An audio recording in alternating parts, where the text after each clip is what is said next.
Bruno Herrera savait que ce jour arriverait. Après 14 ans passés au service de la police, il avait déjà appris que justice et pouvoir ne marchaient pas toujours main dans la main. Mais jamais auparavant, il n'avait ressenti le poids de la balance aussi déséquilibré contre lui qu'en cet instant.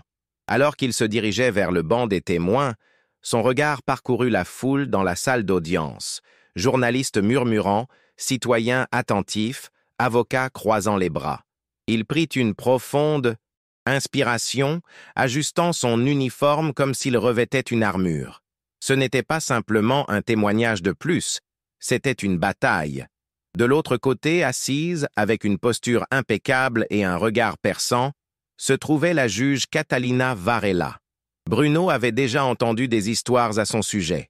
Implacable, froide, un véritable rempart au sein du système judiciaire. Mais maintenant, voyant son léger sourire de dédain, il comprit qu'il n'était pas là seulement pour présenter des preuves contre un criminel. Il était là pour affronter un ennemi bien plus grand. Un jeu de pouvoir où les règles étaient réécrites par ceux qui brandissaient le marteau. L'interrogatoire commença comme à l'accoutumée, mais rapidement Bruno se rendit compte que quelque chose clochait. Catalina ne voulait pas simplement l'interroger, elle voulait le détruire. Son ton était tranchant comme une lame, ses mots choisis avec une précision chirurgicale. « Détective Herrera, pouvez-vous affirmer avec une certitude absolue que les preuves contre l'accusé n'ont pas été trafiquées ?» Le murmure dans l'audience s'intensifia. Bruno soutint son regard, refusant de reculer. « Les faits parlent d'eux-mêmes, madame la juge. La drogue était en possession de l'accusé. Quoi d'autre faudrait-il prouver ?» Mais Catalina sourit, se penchant légèrement en avant, tel un prédateur étudiant sa proie. « Croyez-vous qu'un tribunal doive faire confiance aveuglément à la parole d'un policier? Après tout, combien d'affaires ont déjà été entachées par des preuves manipulées? » Ces mots n'étaient pas de simples questions, c'étaient des accusations voilées. Et Bruno savait que s'il n'agissait pas avec prudence, ce ne serait pas seulement une bataille perdue. Ce serait la destruction de sa réputation. Bruno sentit le poids de l'instant peser sur ses épaules, mais il ne pouvait flancher. Il savait que la vérité était de son côté, mais il savait aussi que dans un tribunal, où chaque mot était analysé tel, une pièce dans une partie d'échecs, la vérité ne suffisait pas. Il avait besoin d'une stratégie. « Je crois qu'un tribunal doit se fonder sur les preuves et les faits, madame la juge. Mon parcours et mes actions parlent pour moi. Monsieur Martinez a été arrêté avec 5 kilos de cocaïne dissimulée dans le coffre d'une voiture volée et les images de la caméra de surveillance confirment sa tentative de fuite. S'il y a des doutes sur l'intégrité du processus, je demande qu'on nous présente autre chose que des suppositions. » Sa voix était ferme, mais intérieurement, il sentait son cœur battre comme un tambour de guerre.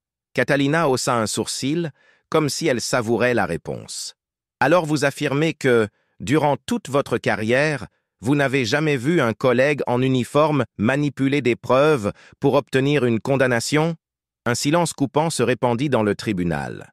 Bruno serra les poings, gardant une expression impassible. Ce n'était plus un interrogatoire sur Martinez, c'était une attaque directe contre lui, contre sa profession, contre tout ce en quoi il croyait. Le jeu de Catalina était clair.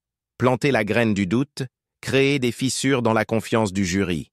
Mais Bruno ne céderait pas si facilement. La juge se laissa aller dans sa chaise, les doigts croisés sur le pupitre, tandis qu'elle étudiait la réaction du policier. Elle testait ses limites, cherchant la moindre hésitation, la moindre fissure à exploiter. Bruno, quant à lui, garda son calme.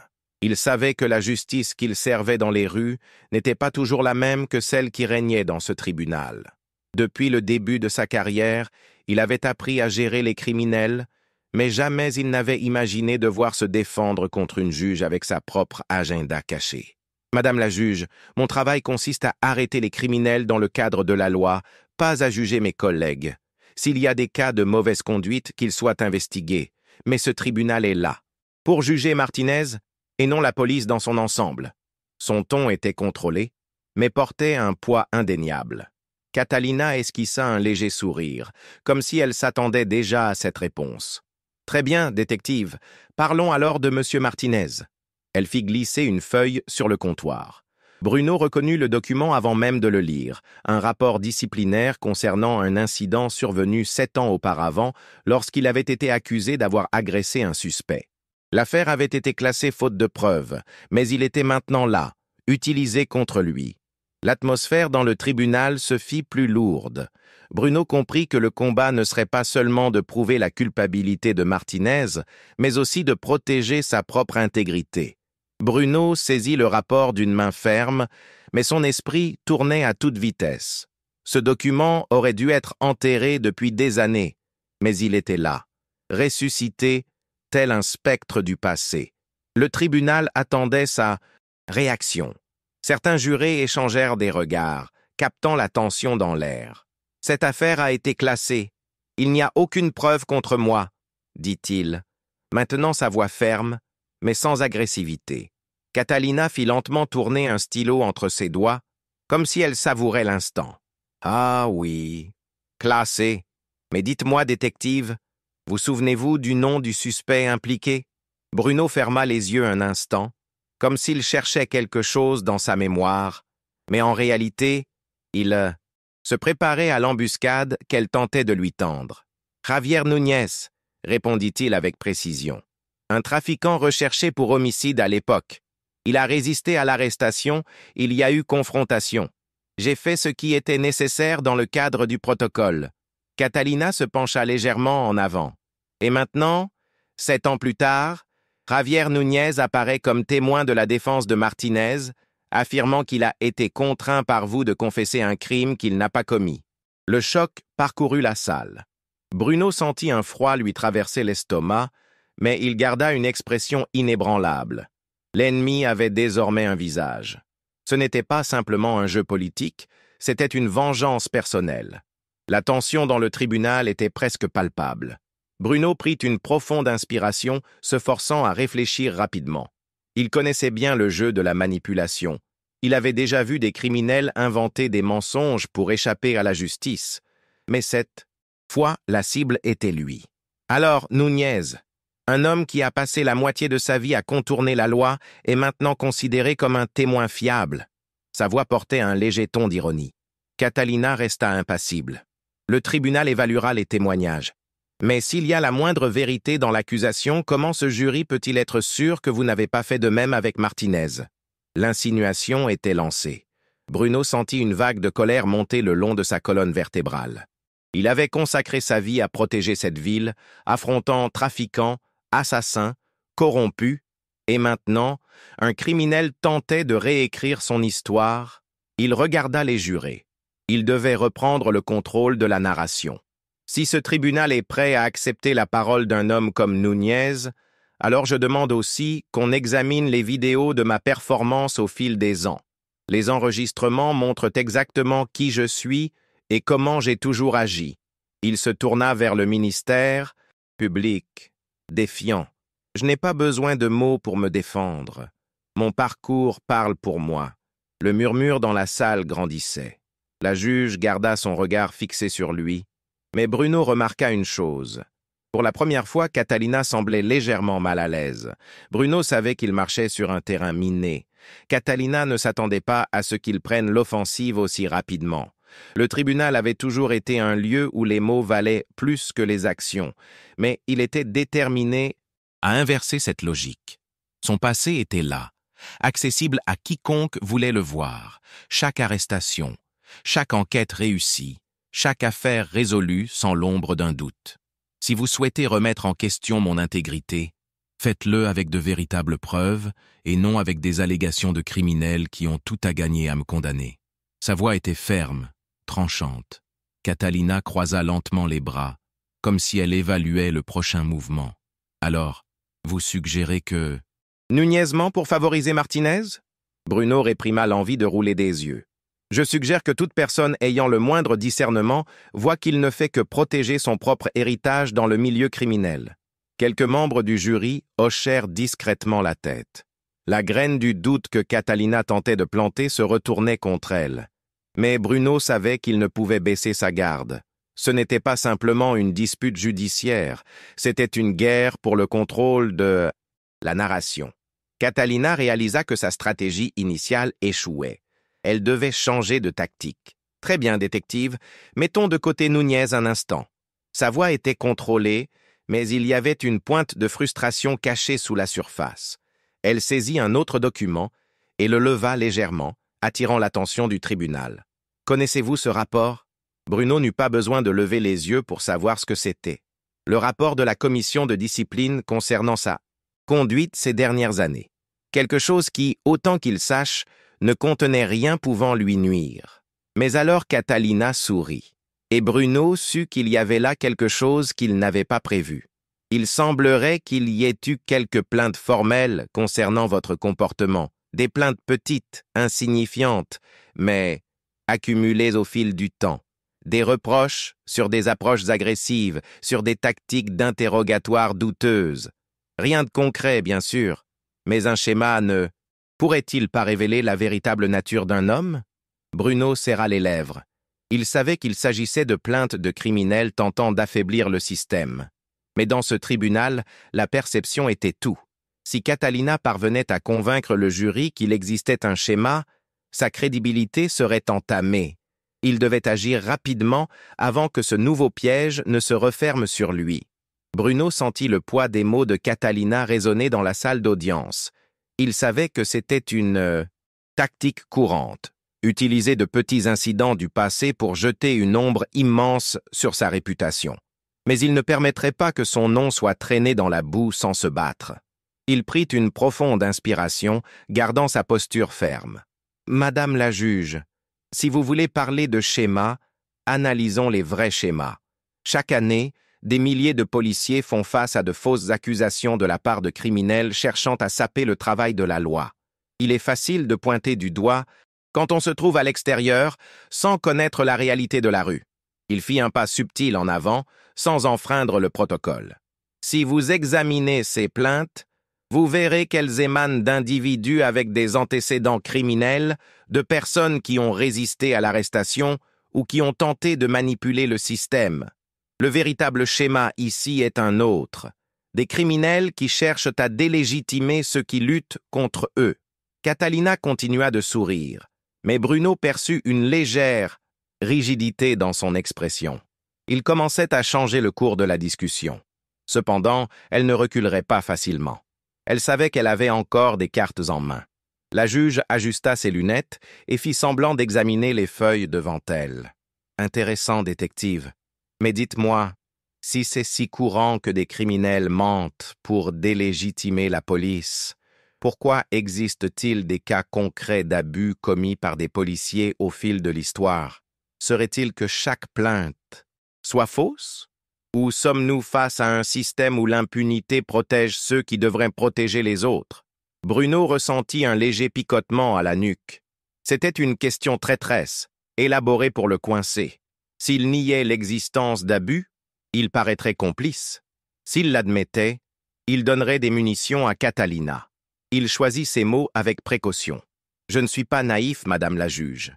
Je sais qu'il existe de mauvais policiers, tout comme il existe de mauvais avocats, de mauvais juges et de mauvais politiciens. Mais l'erreur de certains ne peut définir l'intégrité de tous. C'est pourquoi nous avons des enquêtes, des commissions de discipline, des mécanismes internes pour corriger les défaillances. » Il la fixa, défiant. « S'il y a des doutes sur ma conduite, qu'ils soient soulevés avec des preuves concrètes, et non avec des théories ou des suppositions. » Le tribunal se fit silencieux. Le duel psychologique entre eux atteignait son paroxysme. Bruno savait qu'il lui fallait un coup décisif. Catalina observa Bruno longuement, comme si elle calculait son prochain mouvement. Le silence dans la salle était dense, chargé d'attente. Puis, avec un sourire contrôlé, elle se pencha en avant. « Très bien, détective. Si vous insistez pour défendre votre intégrité avec autant de conviction, pourquoi le rapport de la commission de discipline indique-t-il qu'à au moins 3 occasions, vous avez été impliqué dans des opérations où les caméras portatives ont mystérieusement cessé de fonctionner? » Un murmure parcourut la salle, et Bruno sentit son estomac se nouer. Il savait exactement de quelles affaires elle parlait. Il savait qu'en dépit de son honnêteté, il y aurait toujours des défaillances techniques, des malentendus et des situations qui pourraient être utilisées contre lui. Mais voir Catalina évoquer cela avec une claire insinuation de mauvaise conduite était inattendu. Il garda son regard fixe, mais intérieurement, la tension montait. « Les caméras tombent en panne, Madame la juge. La technologie n'est pas parfaite, et je peux garantir que tous les incidents ont été investigués et classés faute d'indices d'irrégularité. » Il regarda droit vers le jury. « Mais remarquez ce qui se passe ici. À aucun moment vous n'avez apporté la moindre preuve que j'ai commis un crime. Ce ne sont que des suppositions, des insinuations.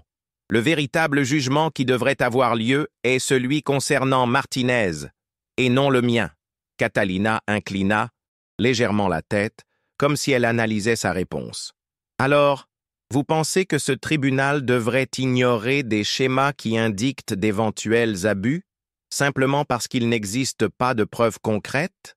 Bruno savait que c'était un piège. Mais il ne jouait pas pour éviter les questions difficiles. Il jouait pour gagner. Je crois que ce tribunal devrait se concentrer sur les faits et non sur des conjectures. Si ma conduite était en cause, je serais assis sur le banc des accusés et non en train de témoigner contre un criminel. Il prit une profonde inspiration, se préparant pour le coup final. Mais puisque nous parlons de schéma, permettez-moi d'en présenter un. Monsieur Martinez, l'accusé qui est assis ici aujourd'hui, a déjà été arrêté à 4 reprises pour trafic, a été filmé en train de négocier des drogues et a été impliqué dans 2 homicides. Mais où est la rigueur à son égard? Pourquoi consacrons-nous autant de temps à remettre en question un policier qui a passé plus d'une décennie à nettoyer ses rues, au lieu de juger un criminel qui a détruit tant de vies? Le tribunal tomba dans un silence lourd. Catalina ouvrit la bouche, mais hésita. Pour la première fois depuis le début de ce duel, Bruno aperçut quelque chose de différent dans son regard, un soupçon de doute. Et à cet instant, il sut qu'il avait renversé la situation. Le silence tendu continua de régner dans la salle d'audience. Bruno sentit le poids des regards se poser sur lui. Le jury, le ministère public, les journalistes notant frénétiquement. Catalina, toujours aussi méticuleuse et imperturbable, semblait désormais choisir ses mots avec soin. Elle avait bâti son argumentation sur des insinuations, mais Bruno l'avait démantelée avec un simple fait. La véritable menace à la justice n'était pas lui, mais Martinez. L'accusé, assis au fond, évitait de regarder Bruno droit dans les yeux. C'était un homme qui, pendant des années, s'était cru au-dessus de la loi, protégé par la peur qu'il inspirait dans les rues. Mais ici, dans le tribunal, il n'avait plus aucun contrôle sur le déroulement des événements. « Détective Herrera, reprenons », déclara Catalina, mais cette fois sa voix n'avait plus le même ton implacable qu'auparavant. « Vous affirmez que toutes ces accusations contre votre conduite ne sont que circonstancielles et sans fondement. Mais dites-moi, si la justice repose sur la vérité et la transparence, pourquoi tant de policiers craignent-ils d'être interrogés sur leur méthode ?» Bruno croisa les bras, imperturbable. « Le problème n'est pas l'interrogatoire, Madame la juge. Le problème survient lorsque l'intention derrière celui-ci n'est pas de rechercher la vérité, mais d'en détourner l'attention. » Il regarda directement Martinez. « Et la vérité, dans ce cas, est juste là. » Martinez leva finalement les yeux, et Bruno y vit quelque chose d'inattendu, de l'insécurité. Peut-être, pour la première fois de sa vie, cet homme comprenait-il qu'il ne pouvait plus se cacher derrière des avocats et des failles juridiques. Mais Catalina n'avait pas encore abandonné. Si vous pensez que ce tribunal s'éloigne de la vérité, détective, je vous suggère alors de nous apporter quelque chose de plus que de simples paroles. Avez-vous une preuve concrète qui démolit de manière irréfutable la défense de Martinez? Bruno esquissa un sourire discret. En réalité, oui. Le murmure dans le tribunal s'amplifia. Il glissa sa main dans la poche de son manteau et en sortit une petite clé USB, la tenant entre ses doigts, tel un atout caché. Ce dispositif contient un enregistrement trouvé lors de la dernière opération contre Martinez, un audio dans lequel il admet lui-même son implication dans la vente de drogue et l'exécution d'un informateur. Catalina garda une expression neutre, mais l'éclat de prudence dans ses yeux trahissait sa surprise. Le procureur se leva rapidement. « Nous souhaiterions saisir cet enregistrement comme preuve supplémentaire lors du procès. » Bruno remit la clé USB à l'huissier. La défense de Martinez commença à protester, mais tous savaient que c'était la fin du jeu. Catalina poussa un soupir discret avant de se recroqueviller dans sa chaise. Que l'enregistrement soit analysé. Et avec cela, Bruno sut qu'il avait gagné. L'audio fut diffusé dans la salle d'audience et chaque mot prononcé par Martinez résonnait comme un marteau enfonçant sa culpabilité dans le tribunal. Sa voix était claire, inconfondable. « Si cet enfoiré ouvre la bouche, on l'élimine, comme on l'a fait pour les autres. » Le murmure parmi les jurés s'intensifia. Le procureur esquissa un sourire discret et même Catalina, pour la première fois, sembla sans voix. Martinez s'affaissa dans sa chaise, se passant la main sur le visage. Son avocate tenta d'intervenir, alléguant que l'enregistrement avait été obtenu sans mandat, mais Bruno savait qu'elle était désespérée. « La défense peut argumenter ce qu'elle veut, » dit-il, regardant directement Catalina. « Mais la vérité est là. Et si ce tribunal cherche vraiment la justice, alors il ne subsiste aucun doute quant à la culpabilité de l'accusé. » Le silence qui s'ensuivit fut presque assourdissant. Catalina, le visage impassible, donna un léger coup de marteau. L'enregistrement sera pris en compte lors de la délibération du jury. C'était une concession minime, mais Bruno savait qu'en pratique, c'était la fin de la route pour Martinez. Il n'en sortirait pas en homme libre. Martinez, qui auparavant arborait une pose arrogante, paraissait désormais diminué, presque méconnaissable. Ses yeux arpentèrent la salle, comme s'il cherchait une sortie qui n'existait pas. Bruno l'observa un instant et ressentit quelque chose d'inattendu, de la pitié. Martinez s'était toujours cru intouchable, mais, en fin de compte, il n'était qu'un criminel de plus qui avait cru pouvoir contourner le système pour toujours. L'audience touchait à sa fin, et Catalina, bien qu'elle gardât sa posture rigide, ne possédait plus les mêmes armes contre Bruno. Elle se tourna vers lui, ses yeux l'examinant une dernière fois. « Détective, j'espère que vous comprenez que la justice n'est pas un jeu de pouvoir. Il s'agit de s'assurer que tous, y compris les hommes de la loi, soient tenus responsables de leurs actes. » Bruno soutint son regard. « Je suis entièrement d'accord, Madame la juge, et j'espère que ce tribunal continuera d'appliquer ce principe à tous, pas seulement à ceux qui portent un uniforme. » Catalina ne répondit pas. Elle fit simplement un geste au greffier, mettant fin à la séance. Bruno laissa échapper un long soupir, tandis que les gens commençaient à se disperser. Il savait qu'il avait gagné cette bataille, mais il savait aussi que la guerre entre la justice et la corruption ne se terminerait jamais vraiment. Bruno quitta le tribunal sous les flashs incessants des caméras et le brouhaha des journalistes avides de déclarations.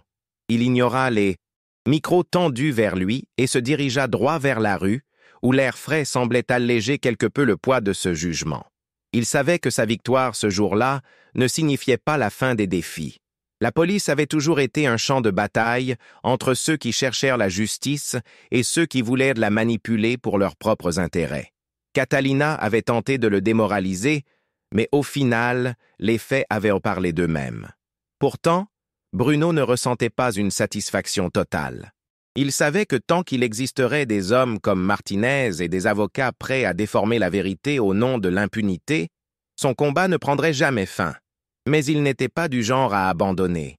La ville avait encore besoin de policiers comme lui, des hommes qui ne baissaient pas la tête face au système, qui affrontaient le jeu déloyal sans corrompre leurs propres valeurs. Et, par-dessus tout, des hommes qui comprenaient que la véritable justice ne venait jamais facilement.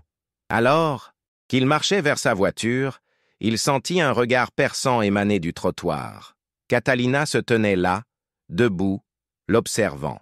Sans la formalité de la toge et du marteau, elle ressemblait simplement à une citoyenne ordinaire, dépourvue de l'aura d'autorité qu'elle arborait dans le tribunal. Un instant, ils se regardèrent de fixement, chacun étudiant l'autre tel un adversaire qui venait de s'affronter dans une longue partie d'échecs. Puis, à la surprise de Bruno, elle fit un léger signe de tête, un geste subtil mais chargé de sens. Ce n'était ni une reddition, ni des excuses, mais une reconnaissance silencieuse du fait qu'il avait gagné cette bataille avec dignité. Bruno rendit le geste, sans amertume. Il savait qu'un jour, il se retrouverait, peut-être de nouveau sur des terrains opposés. Mais, pour l'instant, ce chapitre était clos. Il ouvrit la portière de sa voiture, entra et mit le contact, sentant l'adrénaline de la bataille enfin se dissiper. Ce n'était pas une fin parfaite, mais c'était réel. Et, pour un homme comme lui, cela suffisait. Alors qu'il roulait dans les rues encore illuminées par les enseignes de la ville, Bruno éprouvait un étrange mélange de soulagement et d'inquiétude.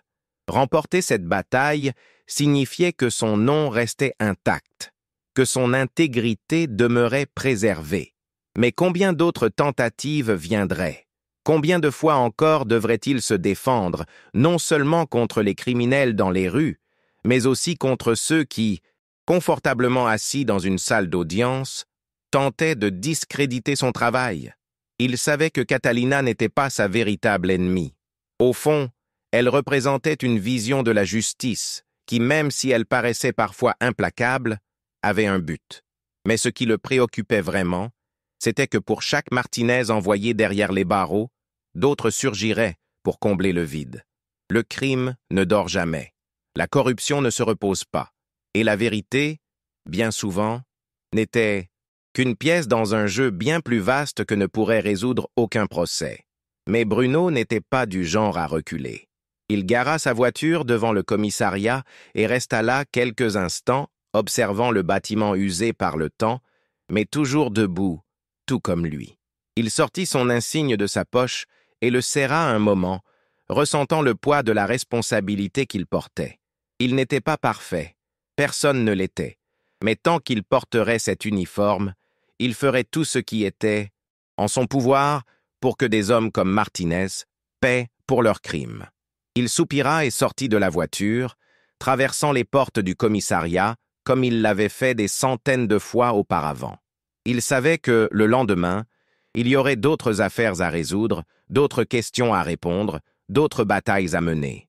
Mais cela ne le décourageait pas.